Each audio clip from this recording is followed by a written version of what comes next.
ജഗരി വേൾഡിലേക്ക് എല്ലാവർക്കും സുസ്വാഗതം. ആശകളായിരം. ജയറാമും മകൻ കാളിദാസും ഒരുമിച്ച് അഭിനയിച്ച, പ്രജിത്ത് സംവിധാനം ചെയ്ത, ആൻ്റണി ജോസഫ്, അരവിന്ദൻ രാജേന്ദ്രൻ എന്നിവർ ചേർന്ന് എഴുതിയ ഈ സിനിമയുടെ റിവ്യൂ ആണ് പറയാൻ പോകുന്നത്. സബ്സ്ക്രൈബ് ചെയ്യാത്തവരാണെങ്കിൽ ഒന്ന് സബ്സ്ക്രൈബ് ചെയ്തേക്കണേ. സബ്സ്ക്രിപ്ഷൻ വളരെ കുറവാണ്, അതുകൊണ്ടാണ് പ്ലീസ്. ആൻ്റണി ജോസഫും അരവിന്ദ് രാജേന്ദ്രനും ഇവർ രണ്ടുപേരും ചേർന്നിട്ടാണ് ഈ സിനിമ എഴുതിയിരിക്കുന്നത്. ഈ ഒരു അച്ഛൻ മകൻ കോൺഫ്ലിക്റ്റ് എന്ന നിലയിൽ ആണ് ഈ സിനിമ മുന്നോട്ട് പോകുന്നത്. അതായത് കുടുംബത്തിന് വേണ്ടി കഷ്ടപ്പെട്ട് പണിയെടുക്കുന്ന അച്ഛനും സിനിമ സ്വപ്നമായിട്ട് കണ്ട് വേറെ പണിക്കൊന്നും പോകാതെ, അതായത് അച്ഛൻ്റെ ചെലവിൽ ജീവിക്കുന്ന മകനും എന്ന നിലയിലെ ഈ ഒരു കോൺഫ്ലിക്റ്റ് മുന്നിൽ നിർത്തി ഈ ഒരു ഫാമിലി ഡ്രാമ മുന്നോട്ട് പോകും. അപ്പം അങ്ങനെ പോകുന്ന കരുതുമ്പോഴാണ് സിനിമ മറ്റൊരു ട്രാക്കിലേക്ക് വഴിതിരിക്കുന്നത്. ഇപ്പോൾ നമ്മളെ ആശാൻ റിലീസായിട്ടുണ്ടായിരുന്നു, അതും സിനിമയ്ക്കുള്ളിലെ സിനിമ തന്നെയാണ് പറയുന്നത്. അതുപോലെ തന്നെ സിനിമയുടെ ഉള്ളിലും ഒരു സിനിമ ഷൂട്ടിങ്, അതിൽ നടക്കുന്ന കാര്യങ്ങൾ അങ്ങനെയാണ് പോകുന്നത്.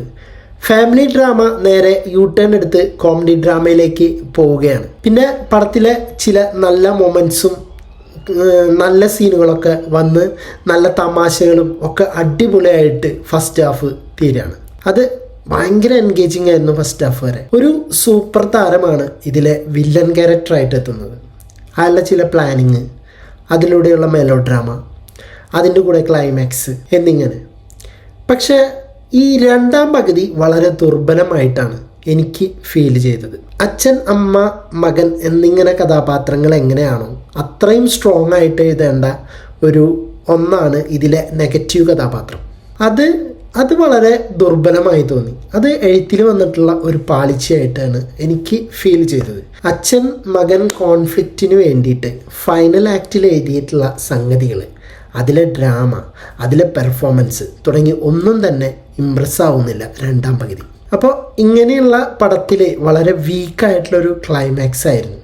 പിന്നെ അതിലെ ഡയലോഗുകളും ഒട്ടും എഫക്റ്റീവ് അല്ലാത്ത ഒരു ക്ലൈമാക്സ് ആണ് നൽകിയത്. ഇനി ഇതിൻ്റെ ടെക്നിക്കൽ വശങ്ങളിലേക്ക് പോവുകയാണെങ്കിൽ അമ്മാരിക്കിഡു സൗണ്ട് മിക്സിംഗ് ആയിട്ടുണ്ടായിരുന്നു. പിന്നെ ക്യാമറ സ്വരൂപ് ഫിലിപ്പാണ് ക്യാമറ കൈകാര്യം ചെയ്തിരിക്കുന്നത്. നൈസ് വർക്കായിട്ടുണ്ടായിരുന്നു. പിന്നെ സനൽ ദേവൻ്റെ മ്യൂസിക് ചിലതൊക്കെ കൊള്ളായിരുന്നു, ചിലത് അവിടെ ഇവിടെയൊക്കെ ചിലത് പാളിപ്പോയ പോലെയൊക്കെ തോന്നിപ്പോയി. രണ്ടാം പകുതിയിൽ കുറച്ചും കൂടിയൊക്കെ എഡിറ്റർക്ക് ലെങ്ത് കുറയ്ക്കാമായിരുന്നു എന്നും തോന്നി എഡിറ്റർ ഷഫീഖിന്. ജയറാമിന് ഏറ്റവും ആപ്റ്റായിട്ടുള്ള ഒരു റോളാണ് ഇതിനകത്ത് കിട്ടിയിട്ടുള്ളത്. അത് ആൾ വളരെ ഭംഗിയായിട്ട് നല്ല രീതിയിൽ തന്നെ ആൾ ചെയ്തു വെച്ചിട്ടുണ്ട്. പിന്നെ ഇമോഷണൽ സീനുകളൊക്കെ പുള്ളി കള്ളകനായിട്ട് ചെയ്തിട്ടുണ്ട് ജയറാം. പക്ഷേ എനിക്ക് കാളിദാസൻ കുറച്ചുകൂടി മെച്ചപ്പെടാനുള്ള പോലെയൊക്കെ ഒന്ന് തോന്നിപ്പോയി. ഈ നെപ്പോകൾക്കെതിരെ പറയുന്ന പടത്തിലെ ഇങ്ങനെ മോശം പെർഫോമൻസ് നടത്തുന്നത് എന്താ പറയുക. പിന്നെ ആശാചാരത്ത് പതിവ് പോലെ തന്നെ എടുത്തു പറയാനായിട്ടുള്ള ഒന്നുമില്ല. പടത്തിലെ എല്ലാ സീനിലും കൊള്ളാം, ആള് ചെയ്യുന്ന റോളുകൾ അത് ആള് ഭംഗിയായിട്ട് ചെയ്തിട്ടുണ്ട്. പിന്നെ ഷറഫുദ്ദീൻ അമ്മാരി ടൈമിംഗ് ആയിരുന്നു. പിന്നെ വോയിസ് മോഡുലേഷൻ, പുള്ളിയുടെ എല്ലാ സീനും നന്നായിട്ട് എൻജോയ് ചെയ്ത് കണ്ടിരിക്കാൻ തന്നെ പറ്റും. പിന്നെ ഇഷാനി കൃഷ്ണ അത് തിരക്കേടില്ലാണ്ട് അഭിനയിച്ചിട്ടുണ്ട്. പിന്നെ അഖിലൻ ആർഡി, നമ്മുടെ സോഷ്യൽ മീഡിയ താരം, ആൾ നന്നായിട്ട് ചെയ്തിട്ടുണ്ട്. പിന്നെ നമ്മുടെ പിഷാരടി ഗസ്റ്റ് റോളായിട്ട് വരുന്നുണ്ട്. അതുപോലെ തന്നെ ഗോപാലേട്ടൻ, നമ്മളെ ഗോകുലം, ആള് ഇതിനകത്ത് ഒരു ചെറിയ ഗസ്റ്റ് റോൾ ചെയ്തിട്ടുണ്ട്. ഇത് മൊത്തത്തിൽ പറയുകയാണെങ്കിൽ ആദ്യ പകുതി എനിക്ക് ഭയങ്കരമായിട്ട് ഇഷ്ടമായി, ഭയങ്കരമായിട്ട് എൻഗേജിങ് ആയി തോന്നി. പക്ഷെ രണ്ടാം പകുതിയിലിട്ട് വന്നപ്പോൾ എനിക്ക് ക്ലൈമാക്സ് ഒക്കെ ഒരു ഇമ്പാക്റ്റ് കുറഞ്ഞ പോലെയൊക്കെ തോന്നി. ഇമോഷണൽ സീനുകളിൽ നമുക്ക് കണക്റ്റ് ആവാൻ അത് ഒരു എഴുത്തിൻ്റെ പാളിച്ചയായിട്ടാണ് എനിക്ക് തോന്നിയത്. വില്ലന് നെഗറ്റീവ് റോളിന് കുറച്ചും കൂടി ഡെപ്ത് കൊടുക്കാമായിരുന്നു. അവർക്ക് കുറച്ചും കൂടിയും ഒരു എഴുത്തിൽ കുറച്ചും കൂടി ഒരു ഭംഗിയാക്കാമായിരുന്നു എന്ന് തോന്നിപ്പോയി.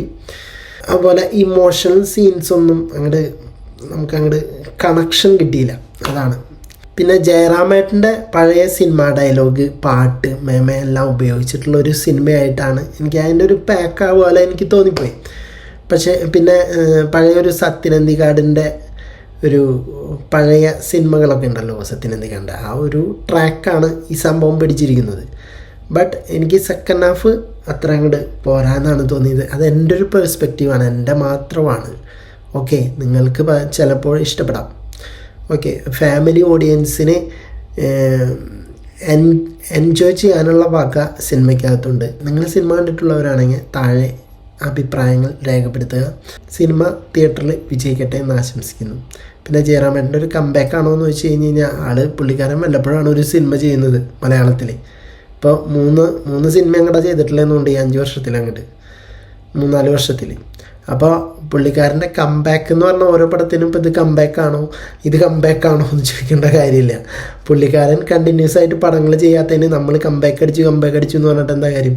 ഇപ്പോൾ ഓസ്ലർ കുഴപ്പമില്ലാത്തൊരു പെർഫോമൻസും കുഴപ്പമില്ലാത്തൊരു കളക്ഷനൊക്കെ കിട്ടിയിട്ടുള്ളൊരു പടമാണ്. അതിൽ തന്നെ ഒരു കംബാക്ക് അടിച്ചിട്ടുള്ള മനുഷ്യനാണ്. പക്ഷേ ആൾ പിന്നെ ഇത്രയും ഗ്യാപ്പ് ഇട്ടിട്ടാണ് ഈ ഒരു പടം വന്നിട്ടുള്ളത്. അപ്പോൾ ആ കംബാക്ക് എന്ന് പറയുന്നതിൽ എനിക്ക് അർത്ഥം ഉണ്ടെന്ന് തോന്നിയില്ല. അടുത്ത next project back to back ഉണ്ടെങ്കിലേ നമുക്ക് അങ്ങനെ പറഞ്ഞിട്ട് കാര്യമുള്ളൂ. ഓക്കെ, അപ്പോൾ പോയി വരാം അടുത്തൊരു വീഡിയോയുമായി.